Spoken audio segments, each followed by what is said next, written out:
ಮತ್ತೊಂದು breaking update ಬರ್ತಾ ಇದೆ. ಕೇಂದ್ರ ಸಂಪುಟದ ಸಂಭಾವ್ಯ ಸಚಿವರಿಗೆ ಈಗಾಗಲೇ ಬುಲಾವ್ ಕೊಡಲಾಗಿದೆ. ಬೆಳಿಗ್ಗೆ 11:30ಕ್ಕೆ ನರೇಂದ್ರ ಮೋದಿ ಮಹತ್ವದ ಸಭೆಯನ್ನು ನಡೆಸಲಿಕ್ಕಿದ್ದಾರೆ. ಇನ್ನೇನು ಸ್ವಲ್ಪ ಹೊತ್ತಿನಲ್ಲಿಯೇ ರಾಜನಾಥ್ ಸಿಂಗ್, ಅಮಿತ್ ಶಾ, ನಿತಿನ್ ಗಡ್ಕರಿ, ಕುಮಾರಸ್ವಾಮಿ, ಪಿಯೂಷ್ ಗೋಯಲ್, ಮನೋಹರ್ ಲಾಲ್ ಖಟ್ಟರ್, ಇದರ ಜೊತೆಗೆ ಸರ್ಬಾನಂದ್ ಸೋನಾವಾಲ್, ಜಯಂತ್ ಚೌಧರಿ, ಶಿವರಾಜ್ ಸಿಂಗ್ ಚೌಹಾಣ್, ಬಿಪ್ಲಬ್ ಕುಮಾರ್, ಚಿರಾಗ್ ಪಾಸ್ವಾನ್, ಅನುಪ್ರಿಯಾ ಪಟೇಲ್ ಒಬ್ರು ಅಪ್ನಾದಲ್ದಿಂದ, ಇವರಿಗೆಲ್ಲರಿಗೂ ಕೂಡ ಈಗಾಗಲೇ ಬುಲಾವ್ ಹೋಗಿದೆ. ಇವರೆಲ್ಲರೂ ಕೂಡ ಮೋದಿಯವರು ನಡೆಸುವಂತಹ 11:30 ಸಭೆ ಏನಿದೆ ಆ ಸಭೆಯಲ್ಲಿ ಭಾಗಿಯಾಗಲಿಕ್ಕಿದ್ದಾರೆ.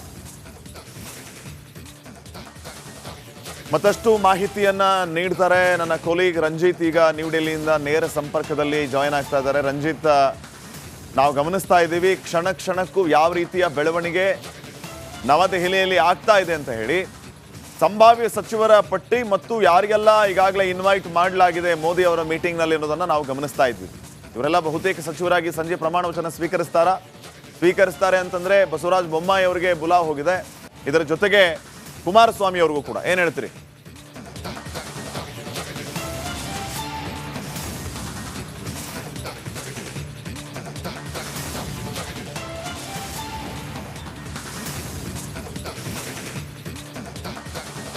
ಖಂಡಿತವಾಗಲೂ ಕೂಡ ಶ್ರೀಪಾದ ಪಾಟೀಲ್, ಈಗ ಎಲ್ಲರ ಕೇಂದ್ರ ಬಿಂದುವಾಗಿರುವುದು ಪ್ರಧಾನಿ ನರೇಂದ್ರ ಮೋದಿಯವರ ಕ್ಯಾಬಿನೆಟ್ನಲ್ಲಿ ಯಾರೆಲ್ಲ ಕ್ಯಾಬಿನೆಟ್ ದರ್ಜೆಯ ಸಚಿವರಾಗಿರ್ತಾರೆ ಮತ್ತೆ MOSಗಳಾಗ್ತಾರೆ ಅನ್ನೋದ್ರ ಬಗ್ಗೆ ಇರುವಂಥ ಕುತೂಹಲ. ಈ ಸದ್ಯದವರೆಗೂ ಕೂಡ ಕರ್ನಾಟಕಕ್ಕೆ 2 ಸ್ಥಾನ ಅನ್ನೋದ್ರ ಬಗ್ಗೆ ಮಾಹಿತಿ ಲಭ್ಯ ಆಗಿದೆ. ಒಬ್ಬರು ಬಸವರಾಜ ಬೊಮ್ಮಾಯಿ ಅವರು, ಮತ್ತೊಬ್ಬರು ಕುಮಾರಸ್ವಾಮಿ ಅವರು. ಹಂಗೆ ನೋಡಿದ್ರೆ ನಮ್ಮ ರಾಜ್ಯಕ್ಕೆ ಆಲ್ರೆಡಿ ಈಗ ಆಯ್ಕೆಯಾಗಿ ಬಂದಿರುವಂಥ ಸುಮಾರು 19 ಸಂಸದರ ಪೈಕಿ 3 ಜನ ಮಾಜಿ CMಗಳಿದ್ದಾರೆ. ಅವರಿಗೆ ನೀವು MOS ಖಾತೆಗಳನ್ನು ಕೊಟ್ಟರೆ ಅದು ಒಂದು ರೀತಿಯಲ್ಲಿ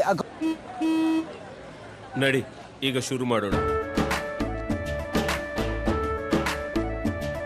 ಕೇಸರಿಯಿಂದ ಮನೋಲ್ಲಾಸ ಮನಸ್ಸು ಮತ್ತೇರಿ ಕುಣಿದಾಡಿದೆ ನೋಡು, ಮನಸ್ಸು ಮತ್ತೇರಿ ಕುಣಿದಾಡಿದೆ ನೋಡು. ಕ್ಷಣ ಕ್ಷಣವೂ ಆಚರಿಸಿ ಕೇಸರಿ ಹಬ್ಬ. ವಿಮಲ್ ಬಾಯಲ್ಲಿ ಹೇಳಿ ಕೇಸರಿ. ಗೌರವ ತೋರಿದ ರೀತಿಯಾಗಿ ಆಗುತ್ತೆ. ಆ ಕಾರಣದಿಂದ ಈಗಿರುವಂಥ ಸಸ್ಪೆನ್ಸ್ ಏನಿದೆಯಲ್ಲ ಅದು ಏನಿರುತ್ತೆ ಅನ್ನೋದನ್ನ ಭಾರಿ ಕುತೂಹಲದಿಂದ ನಾವು ಕೂಡ ಎದುರು ನೋಡ್ತಾ ಇದ್ದೀವಿ. ಅದರಲ್ಲಿ ಕುಮಾರಸ್ವಾಮಿ ಅವರಿಗೆ ಬಹುತೇಕ ಖಚಿತ ಆಗಿದೆ ಮಂತ್ರಿಗಿರಿ. ಅದರ ಜೊತೆಗೆ ಬಸವರಾಜ ಬೊಮ್ಮಾಯಿ ಅವರನ್ನು ಕೂಡ ಪರಿಗಣಿಸ್ತಾರೆ ಅನ್ನೋದ್ರ ಬಗ್ಗೆ ಮಾಹಿತಿ ಇದೆ. ಪ್ರಹ್ಲಾದ್ ಜೋಶಿ ಅವರನ್ನ ಸ್ಪೀಕರ್ ಸ್ಥಾನದಲ್ಲಿ ತಂದು ಕೂರಿಸಬಹುದು ಅನ್ನೋದ್ರ ಬಗ್ಗೆಯೂ ಕೂಡ ರಾಜಕೀಯವಾಗಿ ಲೆಕ್ಕಾಚಾರ ಕೇಳಿ ಬರ್ತಾ ಇದೆ. 11:30 ಆ ಒಂದು ಮೀಟಿಂಗ್ ಏನಿದೆ, ಹೈ ವೋಲ್ಟೇಜ್ ಮೀಟಿಂಗ್, ಅಂತಿಮ ತೀರ್ಮಾನವನ್ನು ತೆಗೆದುಕೊಳ್ತಾರೆ. ಆ ಮೂಲಕ ಎಲ್ಲರಿಗೂ ಕೂಡ ಯಾರು ಆಕಾಂಕ್ಷಿಗಳೇನಿದ್ದಾರೆ ಮತ್ತೆ ಯಾರನ್ನ ಪರಿಗಣಿಸಬಹುದು ಅನ್ನೋ ಒಂದು ಕರೆಯನ್ನ ಮಾಡಲಾಗಿದೆ. ಈಗ 11:30 ಆ ಒಂದು ಮೀಟಿಂಗ್ನಲ್ಲಿ ಎಲ್ಲವೂ ಕೂಡ ಅಂತಿಮ ಆಗುತ್ತೆ. ಯಾರು ಮೋದಿಯವರ ಜೊತೆಗೆ ಪ್ರಮಾಣ ವಚನವನ್ನು ಸ್ವೀಕರಿಸ್ತಾರೆ ಅನ್ನೋದ್ರ ಬಗ್ಗೆ ಇನ್ನೇನು ಕೆಲವೇ ಹೊತ್ತಿನಲ್ಲಿ ಮಾಹಿತಿ ಸಿಗುತ್ತೆ. ನೀವು ಯಾವ್ಯಾವ ಖಾತೆಗಳನ್ನು ಕೊಡ್ಬೋದು ಅಂತ ಹೇಳಿ ನಾವು ಗಮನಿಸ್ತಾ ಹೋದ್ರೆ ಹಣಕಾಸು, ಗೃಹ, ರಕ್ಷಣೆ ಸೇರಿದಂತೆ ವಿದೇಶಾಂಗ, ಹಾಗೆ ಸಾರಿಗೆ, ರೈಲು, ಈ ರೀತಿಯ ಪ್ರಮುಖ ಖಾತೆಗಳೇನಿದ್ದಾವೆ ಆ ಖಾತೆಗಳನ್ನು BJP ತನ್ನ ಬಳಿಯೇ ಇಟ್ಟುಕೊಳ್ಳುತ್ತೆ. ಆರೋಗ್ಯ ಸೇರಿದಂತೆ ಕೆಲ ಖಾತೆಗಳನ್ನು ತಮ್ಮ ಅಂಗಪಕ್ಷದ ನಾಯಕರುಗಳಿಗೆ ಅಥವಾ ಸಂಸದರುಗಳಿಗೆ ನೀಡುತ್ತೆ. ಆ ಮೂಲಕ BJP ಕೆಲ ಪ್ರಮುಖವಾದಂಥ ಖಾತೆಗಳು ಮತ್ತು ದೇಶದ ಭದ್ರತೆ ವಿಚಾರಗಳಾಗಿರ್ಬೋದು, ಇಂಥ ಕೆಲ ವಿಶೇಷವಾದಂಥ ಅದರಲ್ಲೂ ಕೂಡ ಕೆಲ ಪ್ರಮುಖ ಖಾತೆಗಳನ್ನು BJP ಇಟ್ಟುಕೊಂಡು ಅದರಲ್ಲಿ 5ರಿಂದ 7 ಖಾತೆಗಳನ್ನು ಅಂಗಪಕ್ಷದ ಸಂಸದರಿಗೆ ಕೊಡುವಂಥ ಸಾಧ್ಯತೆ ಇದೆ. ಕುಮಾರಸ್ವಾಮಿ ಅವರಿಗೂ ಕೂಡ ಕಾಲ್ ಹೋಗಿದೆ, ಹಾಗೆ ಬೊಮ್ಮಾಯಿ ಅವರಿಗೂ ಕೂಡ ಕಾಲ್ ಹೋಗಿದೆ ಅನ್ನೋದ್ರ ಬಗ್ಗೆ ಈಗ ಮಾಹಿತಿ ಲಭ್ಯ ಆಗ್ತಾ ಇದೆ. ನಾವು ಅಂದ್ಕೊಂಡಿದ್ವಿ ಒಂದು 3 ಜನರಿಗೆ ಕರ್ನಾಟಕದಲ್ಲಿ ಸಿಗಬಹುದು ಅನ್ನೋ ಲೆಕ್ಕಾಚಾರ ಇತ್ತು. ಆದರೆ ಈ ಹೊತ್ತಿನವರೆಗೂ ಕೂಡ ಸಿಕ್ಕಿರುವಂಥ ಮಾಹಿತಿ ಪ್ರಕಾರ ಇಬ್ಬರು ಇನ್ನೊಬ್ಬರನ್ನ ಪರಿಗಣಿಸಬಹುದು ಅನ್ನುವ ಮಾಹಿತಿ ಕೂಡ ಲಭ್ಯ ಆಗಿದೆ. ಸದ್ಯಕ್ಕೆ ಏನಾಗುತ್ತೆ ಅನ್ನೋದು ಇನ್ನೇನು ಕೆಲವೇ ಹೊತ್ತಿನಲ್ಲಿ ಗೊತ್ತಾಗುತ್ತೆ. ಅದಾದ ನಂತರವೇ ತಿಳಿದು ಬರಬೇಕಾಗಿದೆ ಕರ್ನಾಟಕದಲ್ಲಿ ಯಾರಿಗೆ ಅದೃಷ್ಟ ಕುಲಾಯಿಸಿದೆ, ಮತ್ತೆ ಅಂಗಪಕ್ಷದ ಸಂಸದರಿಗೆ ಯಾರ್ಯಾರು ಮಂತ್ರಿ ಭಾಗ್ಯ ಸಿಕ್ಕಿದೆ, ಎಷ್ಟು ಕ್ಯಾಬಿನೆಟ್ ದರ್ಜೆಯ ಮಂತ್ರಿ ಭಾಗ್ಯವನ್ನು ಕೊಡ್ತಾರೆ, MOSಗಳನ್ನು ಎಷ್ಟು ಮಾಡ್ತಾರೆ ಅನ್ನೋದು. ಅದರಲ್ಲಿ ಈಗಿನ ಮಾಹಿತಿ ಪ್ರಕಾರ 4 ಜನ TDPಯ ಸಂಸದರನ್ನ ಪರಿಗಣಿಸ್ತಾರೆ, ಹಾಗೆ 2 JDU ಸಂಸದರನ್ನ ಪರಿಗಣಿಸ್ತಾರೆ ಈ ಕ್ಯಾಬಿನೆಟ್ನಲ್ಲಿ ಅನ್ನೋದ್ರ ಬಗ್ಗೆ ಮಾಹಿತಿ ಇದೆ. ಒಟ್ಟು 30 ಜನ ಮೋದಿಯವರ ಜೊತೆಗೆ ಕ್ಯಾಬಿನೆಟ್ನ ಜೊತೆ ಆಗ್ತಾರೆ. ಪ್ರಧಾನಿ ನರೇಂದ್ರ ಮೋದಿಯವರ ಕ್ಯಾಬಿನೆಟ್ ಅನ್ನ ಸೇರ್ತಾರೆ. ಆ ಮೂಲಕ 2 ಹಂತದಲ್ಲಿ ಕ್ಯಾಬಿನೆಟ್ ವಿಸ್ತರಣೆ ಆಗುತ್ತೆ ಅನ್ನೋದ್ರ ಬಗ್ಗೆ ಈ ಹೊತ್ತಿನವರೆಗೂ ಕೂಡ ಮಾಹಿತಿ ಇದೆ. ಎಲ್ಲವನ್ನು ಕೂಡ ನೋಡಿಕೊಂಡು ಮುಂದಿನ ಹೆಜ್ಜೆ ಇಡೋಣ ಅನ್ನೋ ಲೆಕ್ಕಾಚಾರದಲ್ಲಿ ಮೋದಿ ಇದ್ದಾರೆ. Shripad Patil. Fine, thank you Ranjith. ಮತ್ತೊಂದು ಕಡೆ ಇನ್ನೊಂದು ಬ್ರೇಕಿಂಗ್ ಅಪ್ಡೇಟ್ ಏನಂತಂದ್ರೆ ಅಮಿತ್ ಶಾ ನಿವಾಸದಲ್ಲಿ ಮಹತ್ವದ ಮೀಟಿಂಗ್ ಅನ್ನ ಕರೆದಿರೋದು ಬಿಜೆಪಿ ರಾಷ್ಟ್ರೀಯ ಅಧ್ಯಕ್ಷ JP ನಡ್ಡಾ ಈಗ ಅಮಿತ್ ಶಾ ನಿವಾಸಕ್ಕೆ ಆಗಮಿಸಿದ್ದಾರೆ.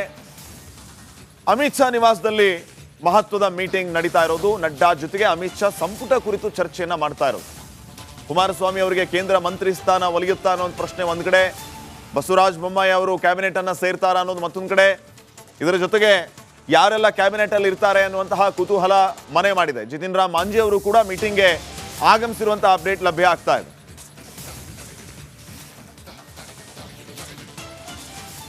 ಎಸ್ ರಂಜಿತ್, ಮೀಟಿಂಗ್ ಮುಗಿದಿದೆಯಾ, ನಡೀತಾ ಇದೆಯಾ?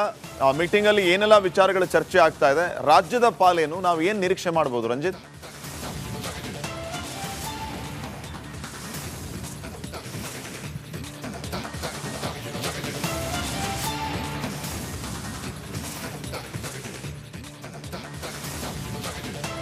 ಖಂಡಿತವಾಗ್ಲೂ ಕೂಡ ಶ್ರೀಪಾದ ಪಾಟೀಲ್, ಈಗ ರಾಜ್ಯ ಬೇರೆ ರಾಜ್ಯಗಳಿಗೆ ಹೋಲಿಸಿಕೊಂಡ್ರೆ ನಮ್ಮ ಮೈತ್ರಿ ಏನಿದೆ ಈ ಬಾರಿ ಉತ್ತಮವಾದಂಥ ಒಂದು ಗಳಿಕೆಯನ್ನು ಮಾಡಿದೆ.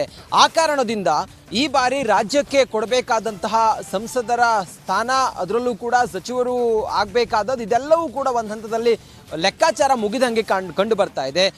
JP ನಡ್ಡಾ ಅವರ ಏನು ಸಹಭಾಗಿತ್ವದಲ್ಲಿ ನಡೀತಾ ಇರುವಂಥ ಸಭೆ, ಅಮಿತ್ ಶಾ ಕೂಡ ಇವರೆಲ್ಲರೂ ಕೂಡ ಇದ್ದಾರೆ, ರಾಜನಾಥ್ ಸಿಂಗ್ ಇವರೆಲ್ಲರೂ ಕೂಡ ಇರುವಂಥ ಈ ಮೀಟಿಂಗ್ನಲ್ಲಿ ರಾಜ್ಯಕ್ಕೆ ಎಷ್ಟು ಮಂತ್ರಿ ಸ್ಥಾನ ಕೊಡಬೇಕು ಅನ್ನೋದ್ರ ಬಗ್ಗೆ ಒಂದು ಲೆಕ್ಕಾಚಾರ ಆಲ್ರೆಡಿ ಆಗಿದೆ. ಆ ಮೂಲಕ 2 ಮ್ಯಾಕ್ಸಿಮಮ್ 3 ಸ್ಥಾನವನ್ನು ಕೊಡಬಹುದು. ಅದರಲ್ಲಿ JDSಗೆ 1 ಸ್ಥಾನ ಅಂತೂ ಪಕ್ಕ ಆಗಿದೆ. ಕುಮಾರಸ್ವಾಮಿ ಅವರಿಗೆ ಕೃಷಿ ಖಾತೆ ಕೊಡಬಹುದು ಅನ್ನೋ ಲೆಕ್ಕಾಚಾರದಲ್ಲಿದೆ. ಯಾಕಂತ ಹೇಳಿದ್ರೆ ಕುಮಾರಸ್ವಾಮಿ ಅವರೇ ಪ್ರತಿ ಬಾರಿ ಕೂಡ ಹೇಳ್ತಾ ಇದ್ರು, ನನಗೆ ಕೃಷಿ ಖಾತೆ ಮೇಲೆ ಒಲವಿರೋದ್ರಿಂದ ಕೊಟ್ಟರೆ ನಾನು ಅದನ್ನು ನಿಭಾಯಿಸ್ಕೊಂಡು ಹೋಗ್ತೀನಿ ಅನ್ನೋ ಮಾತನ್ನು ಹೇಳ್ತಾ ಇದ್ರು.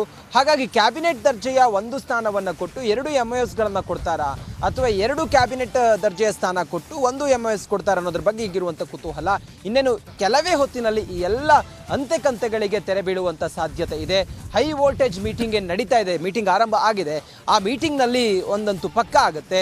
ಕರ್ನಾಟಕಕ್ಕೆಷ್ಟು, ಆಂಧ್ರಕ್ಕೆಷ್ಟು, ಬಿಹಾರ ಎಷ್ಟು, ಹಾಗೆ ಬೇರೆ ಬೇರೆ ರಾಜ್ಯಗಳಿಗೆ ಪ್ರಮುಖವಾದಂಥ ರಾಜ್ಯಗಳು, ಅದರಲ್ಲೂ ಬಹಳ ಪ್ರಮುಖವಾಗಿ ಶ್ರೀಪಾದ್ ಪಾಟೀಲ್ ಈ ಬಾರಿ ಪರಿಗಣಿಸುವಂತಹ ರಾಜ್ಯಗಳು, ಒಂದು ದೆಹಲಿ, ಮತ್ತೊಂದು ಬಿಹಾರ, ಮತ್ತೊಂದು ಮಹಾರಾಷ್ಟ್ರ, ಹೀಗೆ ಜಾರ್ಖಂಡ್. ಅಂದರೆ ಈಗ ಈ ವರ್ಷದಲ್ಲೇ ಚುನಾವಣೆಯನ್ನು ಎದುರಿಸುವಂಥ ರಾಜ್ಯಗಳಿಗೆ ಸ್ವಲ್ಪ ಸಿಂಹಪಾಲು ಸಿಗಬಹುದು ಅನ್ನುವ ಲೆಕ್ಕಾಚಾರವೂ ಕೂಡ ಕೇಳಿಬರ್ತಾ ಇದೆ.